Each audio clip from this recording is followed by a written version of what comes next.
How's it going, guys? Getting ready to go mess around with somebody real quick. It's kind of windy out, so I don't know if it will reach that far. Trying to get some background noise going on here. Maybe that I believed was the norm. After all, it was clearly seen here at home. The current war on kratom is being waged by the U.S. Food and Drug Administration. The reason that we're here today, gathered in this room, talking about whether kratom should be criminalized or not in the state of Georgia, is because you've been barraged with a deliberate and massive campaign of disinformation by the FDA about the safety of the botanical plant. I'm standing here today representing nearly 5 million Americans and tens of thousands of fellow Georgians who are fighting desperately to correct the record of disinformation created by the FDA and to protect their right to use a safe botanical product. And please allow me to emphasize that kratom has been used for centuries safely in Southeast Asia and has been used safely in the United States since it first came to America shortly after the end of the Vietnam War, as our soldiers were returning to our shores having been introduced to the mild pain relief and mood boosting effects of this botanical plant. Recently, the use of kratom has grown exponentially as Americans have sought a safe alternative to synthetic chemical drug formulations to manage acute and chronic pain. For a small but important sector of the pain management community, I'm here to tell you that kratom is a lifeline for thousands of Americans who, without access to kratom, will be forced to manage their acute pain either with dangerously addictive and potentially deadly opioid medications that we know are the center of the opioid crisis in America today. It's a crisis where more people are dying every day to flourish and put more and more Americans in danger every day. Zell Miller based his life and career on integrity and a call for honesty in government. And now here in this capital, nearly 50 years later, Georgia has a chance to send another needed message to Washington that will not tolerate the lies that are being told and call again for elimination of the secrecy in government. I know that it sounds almost like heresy to say that we cannot trust the FDA. We obviously should be able to have full confidence that the government agency that has such a significant role to play in protecting the safety of the American people, and we should be able to trust everything they say. But sadly, we cannot trust the FDA. This public hearing is convened in this room today in this state capitol precisely because FDA has been telling a lie. Please let me put that in perspective. Not just one lie, but multiple lies, in order to justify a regulatory action that will ban the botanical plant kratom and criminalize anyone who chooses to use it. Thankfully, the FDA does not get to do that in a vacuum. The Drug Enforcement Administration in Washington evaluated the opening lie about kratom that was told by FDA in August of 2016. When the FDA demanded that the Drug Enforcement Administration, in using its broad authority under the Controlled Substances Act, use their emergency scheduling powers to place kratom into Schedule 1. That is reserved for extremely dangerous substances like heroin, LSD, ecstasy, and the street drug known as pink. In its petition to the DEA for scheduling of kratom, the FDA publicly stated that there were 33 deaths associated with the use of kratom, including a cluster of 9 deaths that occurred in 2009 in Sweden over a 12-month period from people who ingested a powdered kratom product known then as Krypton. When the FDA had completed its evaluation of these 9 deaths in Sweden, they started ringing the warning bells to the DEA, the National Institute on Drug Abuse, to state health departments, to state boards of pharmacy, to state law enforcement agencies, and yes, state legislatures. The FDA immediately placed an import alert on kratom plants being brought into the United States. 7 states, believing that the FDA was correct, acted quickly to impose bans on the sale of kratom products in their states. The DEA placed kratom on their drugs of concern list. NIDA listed kratom as a dangerous substance on their drug facts webpage. It's hard to argue that if kratom killed 9 people over a 12-month period in Sweden, that it was not a dangerous drug. But what the FDA did not tell people at the time, and is failing to tell people today, is that their conclusion about those 9 deaths in Sweden was completely wrong. I do not say that lightly. As I stated before, you'd think the American people have the right to trust what the FDA says. But how can we trust the FDA when they were imposing an import alert, were disseminating information about the safety of kratom based on these 9 deaths in Sweden, when in 2011, we're going to make it all the way out there, before losing they even satellite imposed the already. import ban, a group of researchers in Sweden looked at every one of those 9 deaths. Not And liking they it. found that it was not kratom that was responsible for these deaths. It was a toxic dose of the powerful chemical known as odesmethyltramadol that is used in the production of the opioid tramadol. The results of this study were published in a peer-reviewed medical journal and was widely disseminated to the regulatory community in order to help officials Not going to make it out there to interdict the mess with my adulterated buddy. kratom It's too products cold. from being delivered into the Still hands fire of out. unknowing It's a farm consumers. down the But road. the FDA deliberately chose to deliberately ignore that study because it did not fit into its own narrative that kratom is unsafe and dangerous. Why? I cannot tell you with any precision as to why FDA would embark on a deliberate campaign to mislead the American people, to mislead law enforcement agencies, to mislead health departments in the states, and to mislead state boards of pharmacy, or to just mislead state legislatures. It is not, however, the first time that the FDA has engaged in this kind of broad campaign of disinformation. In 1994, in the midst of a battle over whether vitamins and dietary supplements should be banned and allow the FDA to require all of them to go through the rigorous 10-year and multi-billion-dollar new drug application process, the FDA filled newspapers, radio stations, and television news reports with claims of people dying in the streets from these very dangerous vitamins and dietary supplements.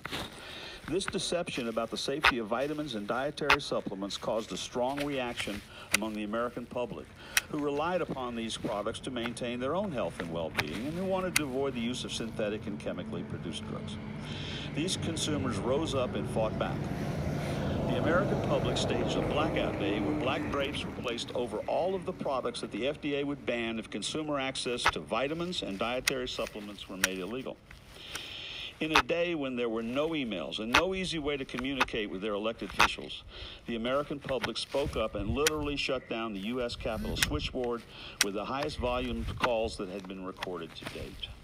As a result, the U.S. Congress reined in the FDA's assault on vitamins and dietary supplements and passed the Dietary Supplement Health and Education Act of 1994, commonly known as the DSHEA Act. The FDA was outraged that they'd been denied the expansion of vast regulatory powers that they were demanding. Then FDA Commissioner David Kessler immediately ordered the FDA to not enforce the DSHEA Act on the belief that items and dietary supplements were so dangerous that people would be dropping in the streets. That, of course, never happened. But what has happened is that the FDA remains deeply committed to exercising more and more regulatory power over any substance that is not a drug and subject to their new drug approval process. While the FDA may claim it does not impact their decision at all, in 2019, if an innovator wants to apply for a new drug approval process, they're required to put down $3.5 million to pay for the initial review of their application, and then an average of another $500,000 a year during the 10-year review process. The truth is that the new drug application process has become a cash cow for a regulatory agency that has come to rely heavily upon these fees as a major part of their funding stream. We've read in various places that up to a third of their budget comes from the NDA, new drug application, initial user fees. Mr. Herman. Yeah. You and Mr. Haddo spoke in Ringo, correct? I did not. You did not. Okay, you did, right? Yes. Correct. Okay, keep going. Should you trust the FDA's claims about kratom? If you do, you'll believe the FDA when they say that one of the 44 deaths they presently claim to be associated with the use of kratom occurred when a body showed up at the morgue with a gunshot wound to the chest, which you heard earlier. Police called it homicide. All of the witnesses said the decedent was shot at close range with the gun. The FDA said that the death was associated with kratom because the toxicology screen showed that the person who was shot in the chest had drunk a kratom tea earlier that day. You'll have to believe the FDA when they say that the body that showed up in the morgue that was found by the police hanging from a tree where the descendant had been released from a mental institution the week before and whose family said that he had struggled with drug addictions and bipolar disorder throughout his life. The FDA says it was a kratom-associated death because the decedent had used kratom on the day that he hung himself. The police ruled the death as a suicide. The FDA says it's a kratom-associated death. You'll have to believe the FDA when they say that the individual in Germany who jumped out of a window and severely broke his arm when he landed on the ground, and who then refused medical treatment for the injury, died several hours later from blood loss and internal organ damage as a result of the fall. The German police found that the individual had multiple illegal drugs in the system and ruled it as an accidental death.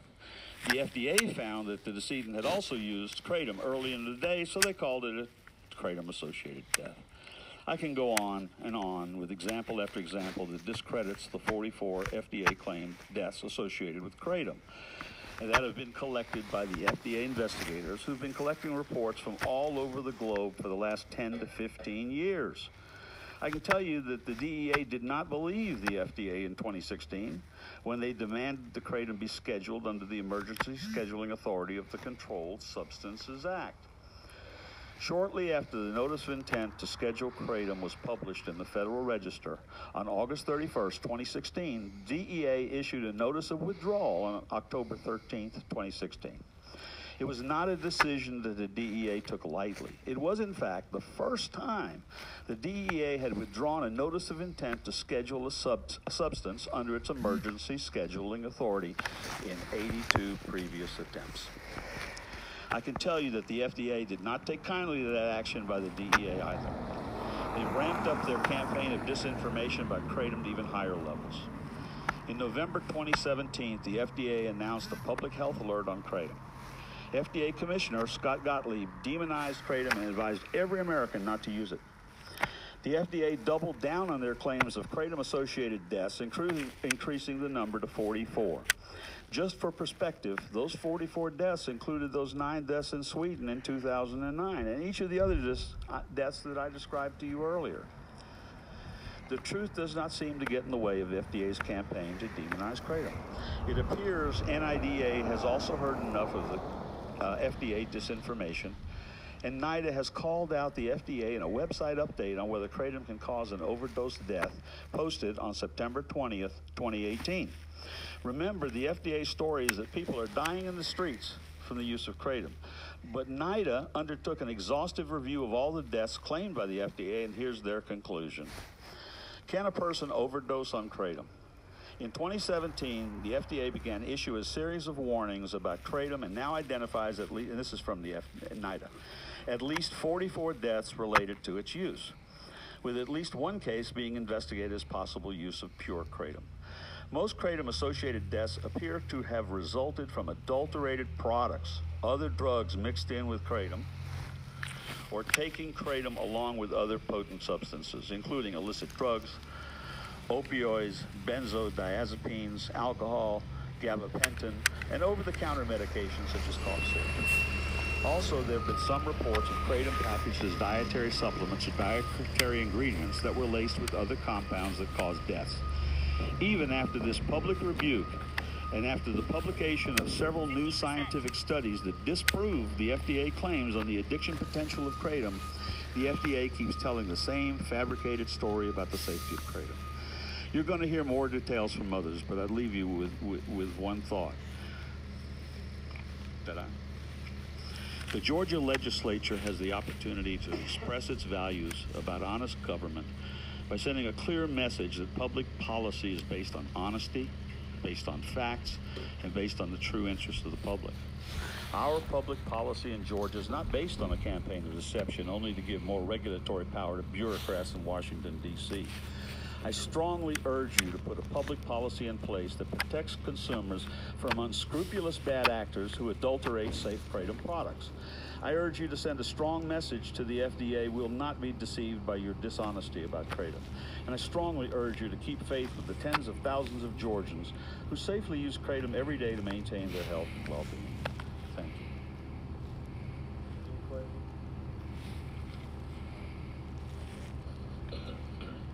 Thank you, Mr. Chairman. Thank you all both for being here again. I appreciate you coming back in Ringgold as well. I've heard this stat reference more than once now, the 44 deaths reported by the FDA. Correct. Do you know how many of those 44 were in the United States? We know that 9 were in Sweden, 1 was in Germany. I think of the 44, a significant portion of them were, I couldn't give you the exact number, but they scoured the world. About half. about halfway. Yeah. And in all time, there was no time limit on. There's 44 all time globally. Right. Of which only half of it. That's correct. So only half of those actually have American toxicology report attached to it. Do you know where any of those are working? No, there were not. Not that was evident from the report. Right. And we looked at each individual report. In some cases, toxicology and autopsy reports were blacked out, but none were identifiable as engagement. Thank you very much. How can we know that consumers are getting pure kratom? As my colleague here has said and asked the question about was it pure kratom? How do they know they're getting pure kratom? That's the rub. Packaged in such a way, does it say pure kratom? We need a regulatory environment where the FDA stops this foolishness and works with us hand in hand. We're willing to do that. We've offered to do that. We have a number of scientists that are more than happy to sit in a room with them and discuss it. And we think they have regulatory authority already to be sure that we handle the product properly, that we look at the methods of alteration, that packaging meets the standards for the supplement industry. It's there. They can do this. Instead, we're hearing this is killing people. No, it's not. It's not killing people. So the answer is the regulatory environments needs to be included in part and parcel. Here in Georgia, what we can do is have a law that says what we should be doing to avoid the bad actors and to protect the good actors, and that should include whatever restrictions you deem proper.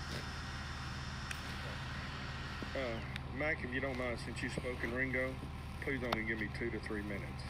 That's fine. And let me just highlight a couple things. And I think, with all due respect to the males on this panel, Representative Montiak said it correctly. What is the truth? Dave has articulated for you a bias that's been exhibited by the FDA.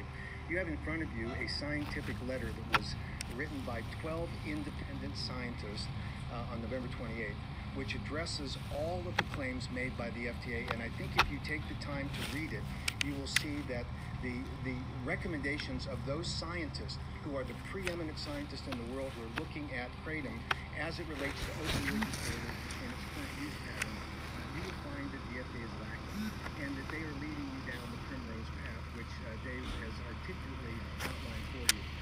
I think it's important to understand that you find medical examiners and coroners in a bind today because they are relying upon the advice of the FDA that any kratom-associated death, any microgyne that's in the blood system is dangerous. I would refer them to the Domingo study. The Domingo study was done in Germany, representing 2 deaths, which are a part of the FDA's 44, where the authors of the study looked at the highest level of microgyne known in any death report to the point of that study, which is peer-reviewed and published, by the way, and contrasted that to the lowest microgyne dosage to determine whether or not there was a relationship between the dosage level of microgyne in the bloodstream of a decedent to a death. And their conclusion was that even at the highest level known to man at the time of publication, there was no relationship that could be drawn. Now, we all like to think we want to be safe, and I think it was mentioned earlier, again by Representative Matiak, that caffeine can be dangerous, right? The FDA has taken appropriate action on caffeine. They have found that when you concentrate caffeine and you give it in a pill form or in a powder form and people take it, they die. The FDA has banned concentrated caffeine.